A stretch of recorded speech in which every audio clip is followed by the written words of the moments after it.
il n'y a que 3% des photos sur Internet sur lesquelles on peut savoir qui a fait cette photo. Ouais. Alors là, on parle du web public, c'est-à-dire des sites où on a le droit de rentrer et tout ça. Mais après, alors si on va sur les réseaux sociaux et tout, ça peut être pire. Enfin... Et donc aujourd'hui, je suis chez Imatag avec Mathieu et on va parler de comment protéger vos photos.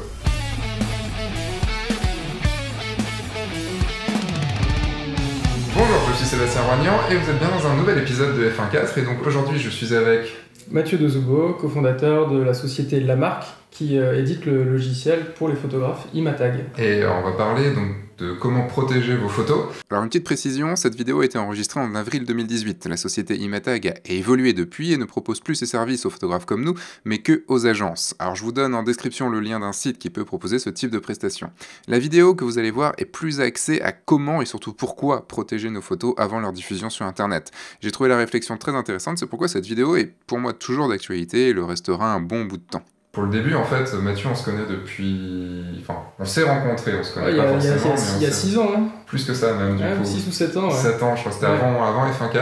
Ouais. Du coup, tu avais remonté le club photo... Non, pas club photo, un labo photo de l'université de Rennes. Donc, du coup, aujourd'hui, on n'est pas là pour parler argentique, on est là pour parler numérique. Ouais. Et de comment protéger nos photos. Est-ce que tu arriverais à synthétiser en quelques phrases ce qu'est Imatag? Alors Imatag, rien que par la définition du nom, c'est le tag d'image, c'est l'étiquette de l'image. Okay. Et finalement, c'est toutes les informations qui sont associées à l'image. Nous, notre métier, c'est de réussir à faire que cette association soit la plus robuste possible, quoi. Du coup, à l'heure actuelle, quels sont nos... Enfin, sans ces outils de watermark invisibles, quelles sont nos options pour pouvoir protéger une photo? Il y a plusieurs options. Ça commence par les métadonnées. On a la possibilité de renseigner des champs texte, en fait, finalement, qui sont directement embarqués dans les fichiers, dans les fichiers images, soit un GIF, un JPEG, un TIFF. C'est tout ce qui est IPTC. Voilà, donc c'est les métadonnées qui sont des métadonnées EXIF qui vont être directement associées au moment de la prise de vue ou des métadonnées qu'on va renseigner plus tard, comme l'IPTC ou XMP, le standard défini par Adobe. C'est ce que vous avez dans Lightroom par exemple, dans le champ bibliothèque. Vous avez une rubrique métadonnées sur le côté droit. Vous pouvez mettre donc tous vos noms, comment vous contacter.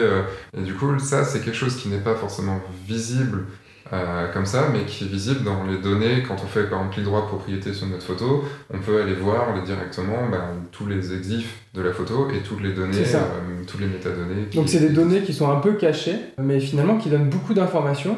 Sur les métadonnées, en fait, il va y avoir des informations descriptives qui seront là forcément saisies par le photographe pour qu'ensuite quelqu'un puisse reprendre aussi cette image avec les bonnes informations du contexte. Il y a le watermark visible, où là, du coup, ce watermark visible, on peut le voir tous. C'est vrai que j'avais tendance à me dire, je mets mon nom quand même, quand je diffuse sur un réseau social, je mets mon nom juste pour que la personne qui enregistre la photo se dise, ok, si je veux aller voir d'autres photos de Sébastien Roignan, du coup, je connais son nom, en fait. C'est du branding, en fait. On a envie que notre marque puisse être visible. Et du coup, c'est vrai que il y a des contextes où le watermark visible est super important justement pour installer cette communication vers une audience, quoi. Mais il faut que ce soit joli, quoi. Donc avec Imatag, vous répertoriez, vous analysez à peu près 10 millions de photos par jour. Exactement, l'objectif c'est d'augmenter le nombre d'images qu'on analyse par jour. Et d'arriver à finalement référencer les sources d'une manière la plus exhaustive possible. Là, on est content parce qu'avec ce flux d'images, on arrive à analyser donc, les métadonnées dont on parlait tout à l'heure. Donc, ces dizaines de millions d'images qui nous amènent 500 000 images créditées sur notre site tous les jours.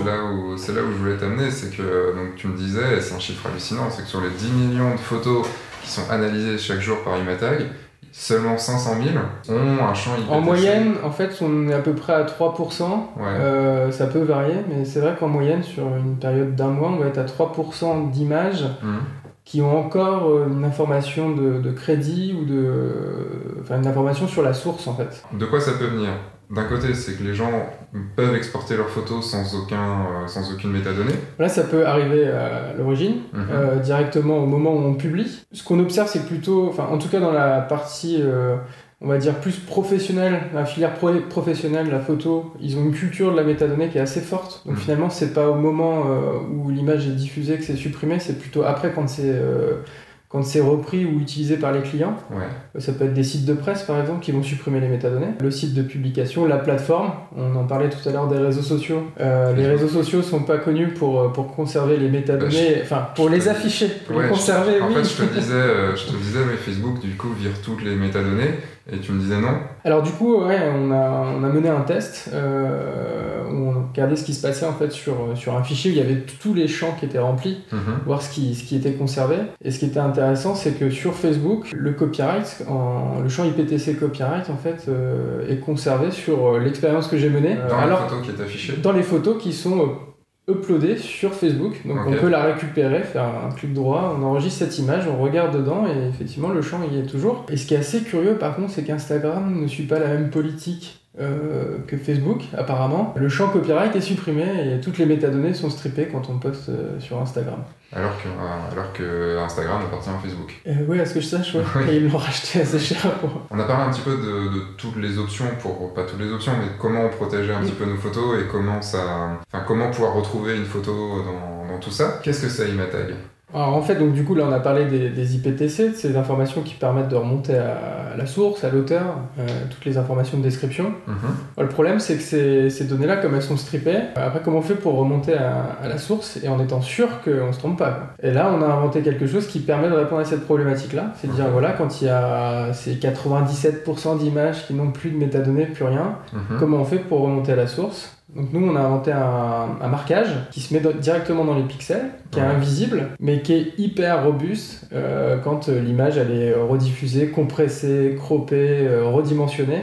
On peut toujours certifier que c'était l'image de un tel. Et y associer les métadonnées qui étaient strippées avant, donc on conserve les métadonnées sur nos serveurs et on peut donner le contrôle au photographe dessus et dès l'instant où on certifie une image, ces données-là sont renvoyées, quoi. Mais comment ça marche du coup, parce que depuis tout le temps tu me dis c'est invisible et tout, mais tu me parles de pixels, donc un pixel ça reste visible.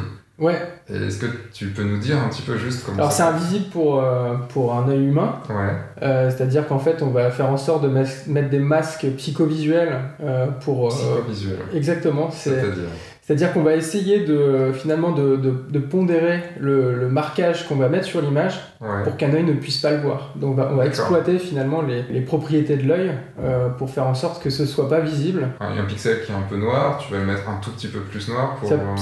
Alors du coup on le fait pas à la main et on décide pas comme ça, du coup c'est automatique. Alors votre photo elle sera post-traitée dans 2 ans. Voilà, c'est ça. On va le faire dans des endroits où on le verra pas, des endroits où il y a des contrastes importants, des textures, des choses comme ça. Donc typiquement sur une zone uniforme, on va pas pouvoir mettre d'informations, on va pas pouvoir mettre notre marquage dans ces zones-là, parce que ça se verrait tout de suite. Voilà, donc on fait des variations très fines au niveau de l'intensité des pixels en fait, pour faire en sorte, c'est un compromis, quoi, que ce soit pas visible et que ça altère pas la qualité justement de l'image, mais qu'ensuite on puisse le récupérer, même si par exemple il y a une attaque forte sur ce fichier, la compression JPEG elle est énorme, typiquement comme on peut le voir sur Facebook, où là on va pouvoir derrière toujours retrouver notre marqueur qui est associé au compte du photographe, à ses métadonnées, etc. Je prends ma photo, je la mets sur Imatag. Exactement. Donc là, tu la tags tout de suite. Elle est automatiquement marquée. Le moteur de recherche dont tu parlais, qui analyse 10 millions de photos par jour en gros, s'il trouve à peu près, s'il retrouve ce marquage-là, il pourra notifier l'utilisateur en étant sûr, j'ai vu passer l'image qui a été marquée à telle date, avec telle information associée sur ce site. Tu me disais qu'il y avait 3 façons qui amenaient le moteur de recherche à dire tiens, ça, c'est une photo qui appartient ou qui pourrait appartenir pour remonter à une source, personne. en fait, il y a plusieurs informations qu'on peut exploiter. On peut exploiter les métadonnées, s'il y en a encore, donc les 3% dont on parlait.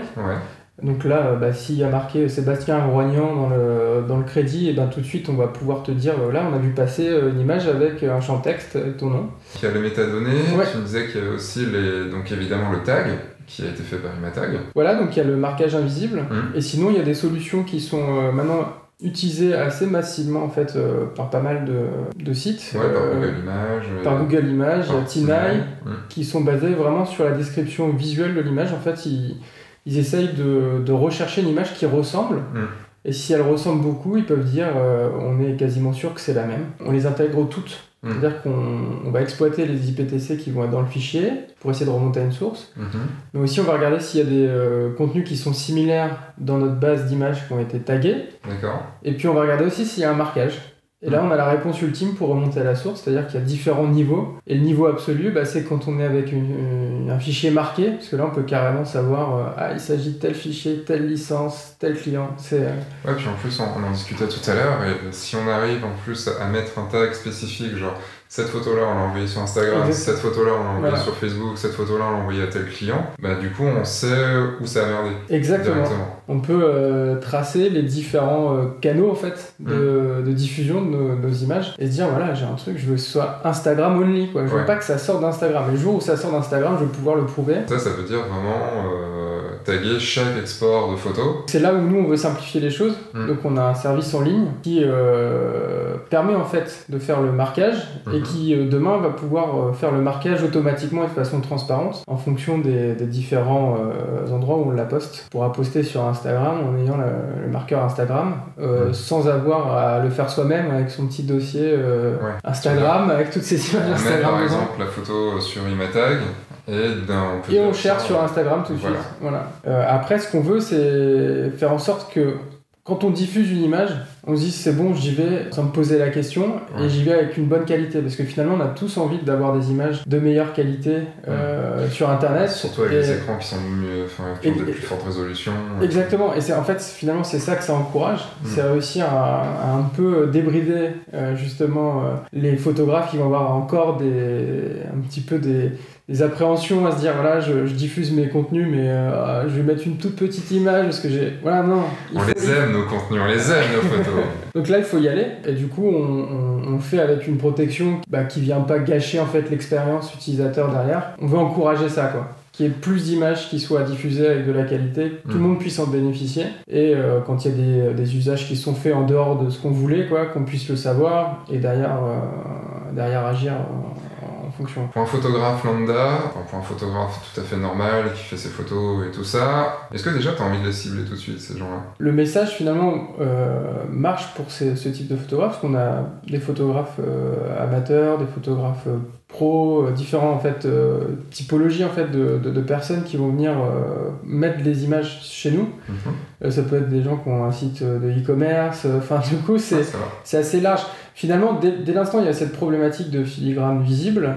Le gain d'avoir aussi l'invisible avec, parce qu'on veut diffuser ces images. Vraiment, c'est de l'image promotionnelle. Et en fait, on va avoir aussi un retour sur cet investissement. On va essayer de comprendre aussi derrière ce qu'il y a sur ces utilisations-là. Et là, on se retrouve sur quelque chose qui vient rajouter une part un peu manquante de cette partie promotionnelle. C'est ok, maintenant j'ai fait ces belles images, j'ai mis mon logo dessus, mais je veux savoir ce qu'il en est, est-ce que ça marche en fait finalement, est-ce que derrière c'est diffusé. Est-ce que la photo se retrouve voilà.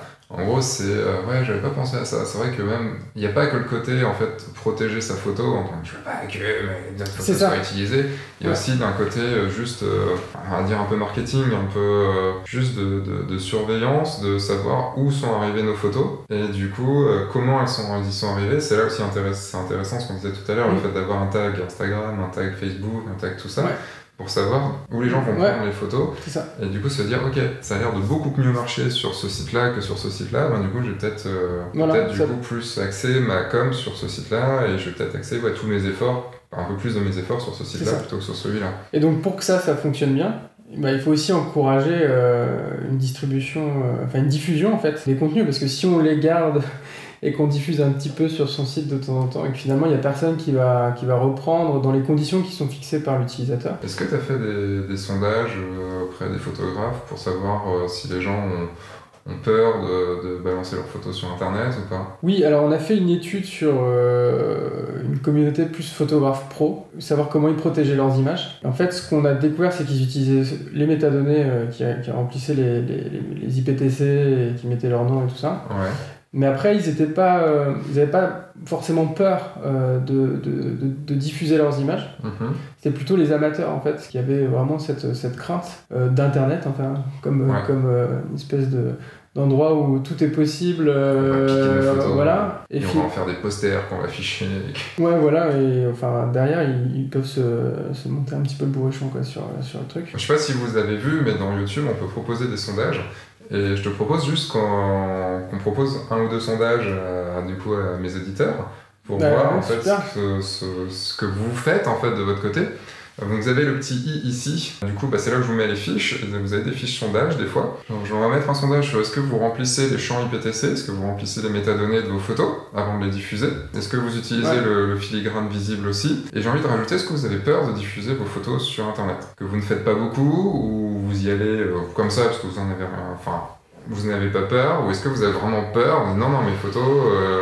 Je les garde juste pour moi et je les diffuse voilà. au compte-gouttes. C'est bon à savoir, enfin, voilà, il y aura les 3 sondages dans les fiches.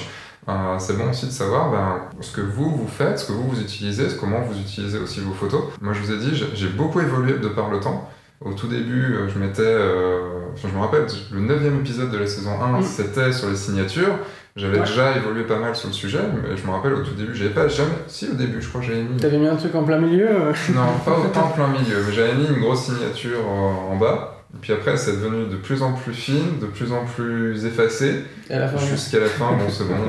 Je pense que pour toi, du coup, le Imatag peut être un outil qui va te permettre de remonter finalement de l'audience quand tu vas te dire je vais distribuer plus massivement. C'est ça. Même voir dire je veux bien que les gens réutilisent mes images dans tel contexte. C'est-à-dire que, par exemple, si sur un blog, ils écrivent des articles, des choses comme ça me dérange pas qu'ils illustrent avec mes images.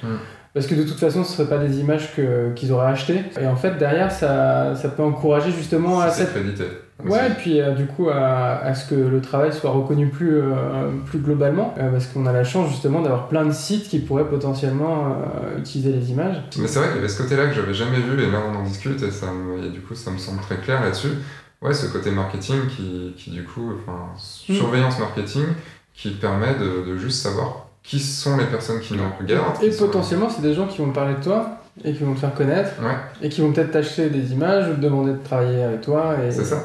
Et en fait, c'est un super moyen de remonter des clients potentiels quoi, aussi. Mais après, il y a plein d'outils pour le faire. C'est-à-dire que nous, on vient compléter en fait des outils existants. Il y a le volet protection. On se dit, bon, c'est bon, je suis passé par le marquage, maintenant je peux y aller. Quoi. Je diffuse et j'essaie de gagner finalement en audience. Quoi. En tout cas, ça augure pas mal de choses plutôt cool. C'est un vrai chantier. Il faut réussir à un petit peu évangéliser, on va dire, la problématique métadonnée. Parce que finalement, c'est des informations qu'on n'essaye pas de mettre en avant jusqu'alors. Et je pense que ça va être important finalement pour identifier les sources à l'avenir. Ça reste très obscur en fait, et comme c'est en plus pas visible et tout, ça reste très obscur. Puis quand on n'a pas une petite compréhension d'internet, c'est des choses dont on ne soupçonne même pas. Enfin, on en a peur en fait. Et là, c'est vrai qu'il y a un gros chantier devant toi. Voilà, en fait, cet épisode vous a peut-être paru un petit peu décousu, un petit peu tout ça, mais c'est juste que c'est encore, je pense, très... Enfin, pas pour toi, mais en tout cas pour moi. Enfin, c'est pas comme, tiens... tel matériel sort et tel matériel va nous servir à ça. Un nouveau matériel, on va trouver l'utilité plus facilement que quelque chose qui est plus abstrait et qui en plus concerne tout de suite le fait de prendre une photo. Ça concerne l'après, la diffusion. Mais c'est aussi maintenant très important pour savoir, juste pour se montrer, on a tous envie de nous montrer. Notre nom, j'ai fait une photo, j'ai juste envie qu'il y ait mon nom qui soit associé. C'est ça. Hein. On répond vraiment à cette problématique qui est 97% des images qui sont sur internet n'ont plus d'informations sur leurs sources. Comment on fait pour régler le problème? Et juste pour dire aussi, donc vous êtes à Rennes. Ouais. Et donc du coup, voilà, c'était juste un petit retour à Rennes et c'est cool de revenir aussi à Rennes pour ça. Ouais, faut pas hésiter à passer, il y a quelques photos qu'on présente ici. Il y a des gens qui vont vraiment passer quoi. Déjà peut-être t'envoyer un mail avant. Prévenez-nous avant. Merci Mathieu, et du coup merci Sébastien. On va peut-être remercier aussi tes 3 autres collègues, cofondateurs, juste les nommer au moins. Ouais, Vivien, Teddy et Jonathan. C'était assez éprouvant de faire le cœur de technologie pour que la magie opère. Je tiens juste aussi à vous dire, je ne l'ai pas dit au tout début, cet épisode n'est pas du tout sponsorisé. Voilà, tu m'avais proposé ça il y a 2 ans pour proposer le produit pour voir. Et en fait, au bout de 2 ans, j'ai compris un peu plus d'intérêt. Puis tu m'avais envoyé. C'est toi qui m'as recontacté. Et je t'ai recontacté. Je me suis dit, tiens, je repasse à Rennes. Et puis, ce serait cool qu'on se fasse une petite vidéo sur le sujet. Et puis, du coup, moi, je vous dis à dimanche prochain. Entre-temps, sortez, faites des photos et amusez-vous. Au revoir.